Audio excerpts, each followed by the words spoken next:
تراشتا ہے سفر، قسط نمبر 7۔ خود کو کئی کاموں میں مشغول کر لینے کے باوجود میں اس سے ایک جملے سے چھٹکارا نہیں حاصل کر سکی تھی۔ تو کیا میں واقعی اب نارمل ہو چکی تھی؟ میں نے اپنی دکھتی ہوئی کنپٹیوں کو دباتے ہوئے سوچا، اور پھر دھیرے دھیرے چلتی ہوئی ایک قدرے الگ تھلگ گوشے میں آ بیٹھی تھی۔ معلوم نہیں دارالطاف میں قدم رکھتے ہی ایک طویل اور پرسکون نیند کی خواہش دل میں ہمکنے کیوں لگتی تھی، اور کیا میں نہیں جانتا کہ ایسی کسی بھی خواہش کی تکمیل کم از کم اس جنم میں ممکن نہیں، اور بالفرض اواگون کے چکر میں نیا جنم لے بھی لوں تو بھی مجھے یقین ہے کہ لاحاصل جستجو اور بے نام مسافت کے سوا میرے مقدر میں اور کچھ نہیں ہوگا۔ اس نے دھکن زدہ بوجھل پلکیں اٹھا کر کھڑکی سے باہر دیکھا۔ آج کی رات کچھ زیادہ روشن نہیں تھی۔ فضا ایک غیر محسوس سی دھند میں لپٹی ہوئی تھی۔ تیسری تاریخ کا چاند مسلسل ابرو بڑے تفقد سے چشم فلک پر تنا ہوا تھا۔ بھولی بھٹکی سرد ہوا کا جھونکا کبھی کبھار درختوں سے ٹکرایا تو پتوں کی کرکراہٹ پر کسی آہٹ کا گمان ہوتا تھا۔ وسیع و عریض لون اس وقت نیم تاریکی کی زد میں تھا۔ نظریں یوں ہی گھماتے ہوئے بری طرح چونک گیا تھا۔ یہ کون ہے؟ اس نے بے حد حیرت سے نیم تاریکی میں ڈوبے اس وجود کو دیکھا۔ ابھی کچھ دیر پہلے ہی تو گلزار خان نے اسے اطلاع دی تھی کہ تمام ممبران جا چکے ہیں اور دیگر کمروں کو لاک کر دیا گیا ہے۔ تو پھر یہ کون ہو سکتا ہے؟ وہ ایک جھٹکے سے مڑا تھا اور لمبے لمبے ڈگ پڑتا باہر نکل آیا تھا۔ معلوم نہیں اس کے قدموں کی آہٹ سنی نہ گئی تھی یا جان بوجھ کر سنتے ہوئے بھی نظر انداز کر دی گئی تھی۔ بہرحال اس وجود میں کوئی حرکت نہ ہوئی تھی۔ وہ چند لمحے لب بھینچے بغور اس ساکت وجود کو دیکھتا رہا، اور پھر اگلے ہی لمحے اس نے اپنے سینے میں بند سانس خارج کی تھی۔ تنے ہوئے عضلات قدرے ڈھیلے پڑ گئے تھے۔ مشان ایمان، اس نے اپنے خیال کی تصدیق چاہی تھی۔ مخالف وجود میں ہلکی سی جنبش ہوئی تھی، مگر بیٹھنے کے انداز میں کوئی تبدیلی رونما نہیں ہوئی تھی۔ وہ ابھی تک دونوں بازو گھٹنوں کے گرد لپیٹے سر جھکائے بیٹھی تھی۔ شال کندھوں سے ڈھلک کر آدھی بینچ پر اور آدھی گھاس پر لٹک رہی تھی۔ وہ دنیا سے ہی نہیں خود سے بھی بے نیاز لگ رہی تھی۔ "Are you all right?" اس نے قدرے جھک کر کہا۔ اس نے بہتائشی سے سر اٹھا کر اسے دیکھا۔ اس تاریکی میں بھی کرب کے آثار اس کے چہرے پر نمایاں تھے۔ "آپ گھر نہیں گئیں؟" اس نے استفسار کیا۔ "گھر؟" وہ یوں بولی تھی جیسے یہ الفاظ اس کے لیے مکمل اجنبی ہوں۔ "میرا کوئی گھر نہیں افندی صاحب، میں تو ایک مکان میں رہتی ہوں، اور بہت سی دیواروں، چھتوں، دہلانوں، دہلیزوں سے مکان گھر تو نہیں بن جاتے نا!" وہ بھیگے لہجے میں کہہ رہی تھی۔ "مجھے آپ کی طبیعت ٹھیک نہیں لگ رہی۔" اس نے اپنا ہاتھ اس کی پیشانی پر رکھا۔ جلدی ہی پیشانی نے اس کے خیال کی مکمل تصدیق کی تھی۔ اس نے گہرا سانس لے کر ہاتھ ہٹا لیا۔ "آئیں، میں آپ کو گھر چھوڑ آتا ہوں۔" اس نے بہت نرمی سے کہا تھا۔ "میرا وہاں جانے کو دل نہیں چاہتا۔" اس کے لہجے سے بے بسی اور بے چارگی یہاں تھی۔ مشان سے پرندے ایک بار اپنا عشیہ چھوڑ دیں تو تپتا سورج تا عمر ان سروں پر چمکتا رہتا ہے۔ خود کو زرد دھوپ کے حوالے مت کیجیے۔ افندی نے اس کا ہاتھ تھام کر اسے اٹھانا چاہا۔ "گاڑی کی چابی کہاں ہے؟" افندی نے اس کے اترے چہرے کو غور سے دیکھا۔ اس نے شکایتی نظروں سے اسے دیکھتے ہوئے جرسی کی جیب سے چابی نکال کر اس کے پھیلے ہوئے ہاتھ پر رکھ دی تھی۔ "آئیں۔" وہ اسے ساتھ لے کر آگے بڑھ گیا۔ کاش میں جان سکتا ہے کون سا دکھ اس لڑکی کو ہر لمحہ گھائل کیے رکھتا ہے۔ پہلی بار اسے دیکھا تھا تب بھی اسے بچوں کی طرح ٹوٹ کر آنسو بہاتے دیکھا تھا۔ اس کی ناراضگی میں بھی بچوں کی سی سرکشی ہے۔ کبھی کبھار تو یوں لگتا ہے جیسے بھیڑ میں کوئی بہت ہی عزیز شخص اس سے بچھڑ گیا ہو، جیسے کسی میلے میں کوئی بچہ اپنی ماں سے جدا ہو جائے اور ضمیر کے اس برتاؤ پر خفا ہونے کے ساتھ ساتھ خوفزدہ بھی ہو۔ اس نے مڑ کر اپنے برابر بیٹھی اس لڑکی کو دیکھا۔ پانیوں سے لبالب بھری آنکھیں باہر تاریکی میں نہ جانے کیا کھوج رہی تھیں۔ اماوس کی رات کو پہلی بار سمندر میں ڈوبتے دیکھا ہے، اس نے ایک لمحے کے لیے سوچا تھا۔ "ایک بات کہوں، اگر آپ برا نہ مانیں تو۔" اس نے مور کاٹتے ہوئے سنجیدہ لہجے میں کہا۔ "مشان سے، اپنا دکھ تو بس اپنا ہی ہوتا ہے نا، پھر ہم اس کی تشہیر کر کے دوسروں کو اپنا تمسخر اڑانے کا موقع کیوں دیتے ہیں؟" اس نے ذرا کی ذرا اس کی طرف دیکھا۔ وہ نچلا ہونٹ سنجیدگی سے دانتوں تلے دبائے بیٹھی تھی، مگر ضبط کی تدبیر کارگر ثابت نہ ہوئی تھی۔ آنسو پلکوں کی باہر توڑ کر روانگی سے بہہ نکلے تھے۔ وہ تاثر سے سر ہلا کر رہ گئی۔ "زندگی اس طور نہیں گزرے گی جس طور آپ گزار رہی ہیں، اس لیے آپ میری ایک بات مانیں شان سے۔" اس نے گاڑی شانزے ولا کے سامنے روکی اور پھر پورے کا پورا اس کی طرف متوجہ ہوا۔ "آپ یوں کیجئے کہ اپنے مقدر کے پیوند زدہ پیرہن کو تسلیم و رضا کی خوشنما لبادے میں ڈھانپ دیجئے، اپنی تلخی کو نرمی کا آنچل اڑا دیں، اپنی نفرت کو محبت کے سمندر میں غرق کر دیں، اور اپنے تمام تر احساسات کی گرد ایک سرد آہنی حصار کھینچ دیں۔ یقین کیجئے اس طرح جینا بہت سہل ہو جائے گا۔" وہ اپنی بات مکمل کر کے اپنی طرف کا دروازہ کھول کر باہر نکلا اور پھر اس کی طرف کا دروازہ کھولتے ہوئے گاڑی کی چابی اس کی طرف بڑھائی۔ "I am sorry miss I am sorry میری وجہ سے۔ وہ ہاتھوں کی پشت سے آنسو صاف کرتے ہوئے بمشکل بولی تھی۔ بے اختیار مسکرایا۔ کوئی بات نہیں مس شان سے، وہ واپس کیسے جائیں گے افندی صاحب؟ گاڑی لے جائیں۔ اپنی پشت پر اس کی آواز سنائی دی تو وہ بے اختیار رک گیا تھا، پھر پلٹ کر بے اختیار اس کی طرف دو قدم بڑھایا۔ ڈونٹ وری، میرے قدم اس زمین کے ساتھ ساتھ گردش کرتے ہیں، میں یوں ہی چلا جاؤں گا۔ اس نے ایک نظر اس کے تپے ہوئے چہرے اور سرخ ہوتی آنکھوں کو دیکھا اور واپس پلٹ گیا۔ سنا ہے دشمنوں کی طبیعت ناساز ہے۔ دروازہ کھلنے کے ساتھ ہی ولید احتشام کی آواز سنائی دی تھی اور میں نے غیر ارادی طور پر ہی کر بدل لی تھی۔ ولید بھائی، آپ کب واپس آئے؟ اور یہ شان سے آپ کی دشمن کب سے ہوگی؟ منیزہ نے غالباً میری ڈسٹربنس کے خیال سے پہلے اسے تنبیہ کی تھی اور پھر فوراً سوال داغ دیا تھا۔ کل رات ہی واپسی ہوئی ہے، حماد بھی میرے ساتھ ہی آیا تھا اور محترمہ دشمنوں کا لفظ میں نے محاورتاً استعمال کیا۔ ویسے ہوا کیا ہے؟ ولید کا اشارہ میری طرف تھا۔ ٹیمپریچر تھا۔ احتشام انکل بتا رہے تھے کہ کل رات بہت دیر سے واپس آئی تھی اور لاؤنج میں صوفے پر ہی سو گئی تھی۔ شاید سردی کی وجہ سے بخار ہو گیا تھا، منیزہ نے بہت نیچی آواز میں بتایا تھا۔ منیزہ، آپ دونوں کی تو بہت انڈرسٹینڈنگ ہے، کیا آپ سے بھی کچھ شیئر نہیں کرتی یہ؟ آئی مین کبھی اس نے کچھ کہا نہیں آپ سے ڈیڈ کے بارے میں؟ یا میرے خیال ہے ہم لوگ باہر چل کر بات کرتے ہیں۔ منیزہ نے اس کی بات کاٹا اور چند لمحوں بعد قدموں کی مدھم سی چاپ کے ساتھ دروازہ کھلنے اور بند ہونے کی آواز سنائی دی تو میں نے دھیرے سے آنکھیں کھول دی تھی۔ اور کیا میں نہیں جانتی منیزہ تم باہر جا کر کیا کہو گی؟ یہی نہ کہ شان سے کو کسی سائیکیٹرسٹ کی ضرورت ہے۔ دو آنسو چپکے سے آنکھ کے گوشوں سے نکلے تھے اور بالوں میں جذب ہو گئے تھے۔ اور جمشید افندی، تم کہتے ہو کہ میں اپنے مقدر کے پیوند زدہ پیرہن کو تسلیم اور رضا کی خوشنما لبادے میں ڈھانپ دوں؟ کیا بہت آسان سمجھ رکھا ہے تم نے تلخی کو نرمی کے آنچل میں سمیٹ لینا اور نفرت کو محبت کے سمندر میں غرق کر دینا؟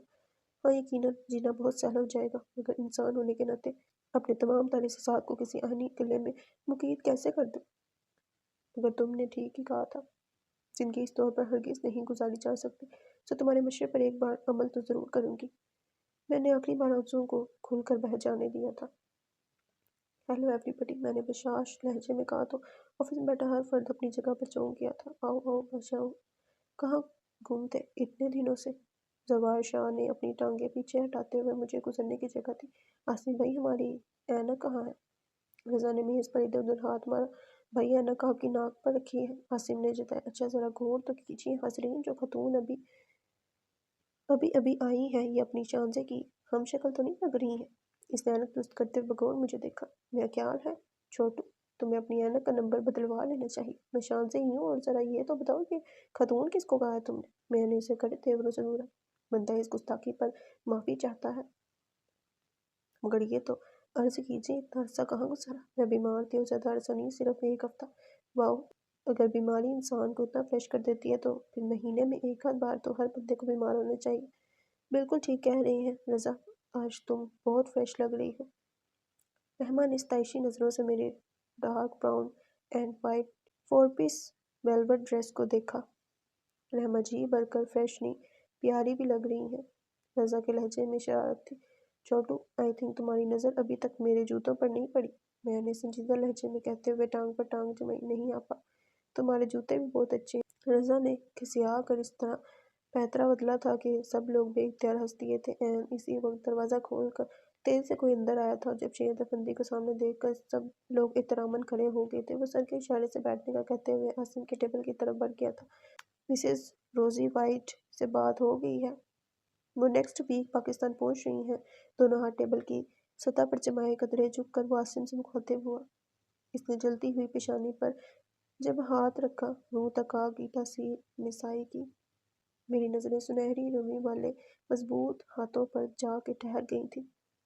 گزشتہ کسی رات کا کوئی لمحہ ایک دم سے روشن ہو گیا تھا۔ کچھ لوگ روح کے مسیحا ہوتے ہیں، اور یہ شخص بھی انہی لوگوں میں سے ایک تھا۔ میری نظروں کا زاویہ اس وقت بدلا تھا جب اپنی بات مکمل کر کے اس نے دونوں ہاتھ جیکٹ کی جیبوں میں ڈالے اور دروازے کی طرف پلٹ گیا۔ اور ہاں، دروازے سے نکلنے سے پہلے اس نے ایک مرتبہ پھر سب کی توجہ اپنی جانب مبذول کر لی تھی۔ آپ لوگوں نے کبھی آنا اکھمتوا کو پڑھا ہے؟ اس کا کہنا ہے ہمارے آنسو سے بے نیاز غموں کا کوئی مقابلہ نہیں کر سکتا، اس میں تفکر اور سادگی ہے۔